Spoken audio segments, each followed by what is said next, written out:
আমরা এবার বরিশালের বাজার পরিস্থিতির খবর জানবো। সেখানে আছেন সহকর্মী আলামিন। আলামিন, বরিশালের বাজারে কি পরিস্থিতি দেখছেন? নিত্যপণ্যের দাম গত সপ্তাহের তুলনায় ওঠানামা কেমন, আর চাল এবং মুরগির দাম কেমন দেখছেন? বান্ডেল থাকলে প্রতি সেনমানিতে টাকা বাঁচবে। বিকাশ সেনমানি বান্ডেল কিনে জিতুন প্রতি লেনদেনে। নিত্যপণ্যের যে বাজার তার মধ্যে কিন্তু সবচেয়ে চড়া যাচ্ছে সবজির বাজার। বরিশালের যে সবজির বাজার রয়েছে গত কয়েক সপ্তাহ ধরে কিন্তু আমরা দেখছি যে বরিশালের যে সবজির বাজারটি রয়েছে সেখানে কিন্তু কেজিতে 10 টাকা থেকে 15 টাকা পর্যন্ত কিন্তু প্রত্যেকটি সবজিতে আমরা বাড়তি দেখেছি, যার ফলে কিন্তু এখানে যারা ক্রেতা আসছেন তারা কিন্তু বারবারই বলছেন যে আসলে অন্যান্য যে পণ্যগুলো রয়েছে সেগুলো কিছুটা নিয়ন্ত্রণে থাকলেও সবজির বাজার কিন্তু ঊর্ধ্বমুখী এবং অনেক ক্রেতারই ক্রয় ক্ষমতার বাইরে রয়েছে। এবং বিক্রেতারা যেটি বলছেন যে আসলে সরবরাহের অজুহাত তারা দিচ্ছেন এবং সরবরাহ না থাকার কারণে কিন্তু আসলে সবজির দাম বেড়েছে এমনটাই তারা জানাচ্ছেন। এবং তারা যেটি বলছেন যে আসলে চাহিদার তুলনায় সরবরাহ কম, যার কারণে কিন্তু সবজির দাম বেশি।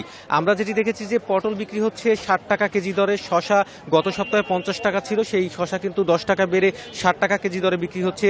পেঁপে আমরা 50 টাকা কেজি দরে বিক্রি করতে দেখেছি, সেই পেঁপে কিন্তু এই সপ্তাহে আমরা দেখছি 70 টাকা কেজি দরে বিক্রি হচ্ছে।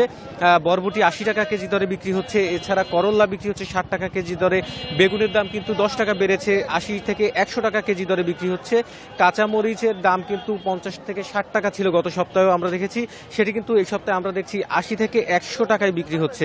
সব মিলে কিন্তু দেখা যাচ্ছে যে সবজির বাজারটা কিন্তু বেশ চড়া যাচ্ছে। এর পাশাপাশি যদি আমি ব্রয়লার মুরগির কথা বলি, সেক্ষেত্রে আমরা গত সপ্তাহে যে ব্রয়লার মুরগি দেখেছিলাম 150 থেকে 55 টাকা কেজি দরে বিক্রি করতে, সেটি 10 টাকা বেড়ে 165 টাকা কেজি দরে বিক্রি হচ্ছে। সোনালী বিক্রি হচ্ছে 240 টাকা কেজি দরে এবং লেয়ার বিক্রি হচ্ছে 310 টাকা কেজি দরে। এছাড়া পেঁয়াজের বাজারটি যদি বলি, যে বরিশালে পেঁয়াজের দাম কিন্তু আস্তে আস্তে বাড়ছে, অর্থাৎ সপ্তাহে ব্যবধানে আমরা দেখেছি 5 টাকা কেজি দরে কিন্তু পেঁয়াজের দামও বেড়েছে। সেক্ষেত্রে পেঁয়াজ বিক্রি হয়েছিল 50 টাকা কেজি দরে, আজ আমরা দেখেছি এই বাজারে দেখেছি 55 টাকা কেজি দরে বিক্রি হচ্ছে। এর পাশাপাশি যে অন্যান্য মাছের বাজারে যদি কথা বলি, সেখানেও কিন্তু আমরা দেখেছি 10 থেকে 15 টাকা পর্যন্ত কিন্তু মাছের দামও বৃদ্ধি পেয়েছে।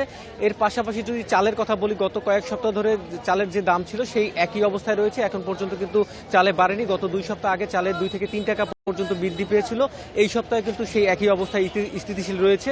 তো এই ছিল আমার কাছে বরিশাল থেকে বাজার পরিস্থিতির সর্বশেষ খবর। নিত্যপণ্যের বাজার পরিস্থিতির খবর বরিশাল থেকে জানাচ্ছিলেন সহকর্মী আলামিন।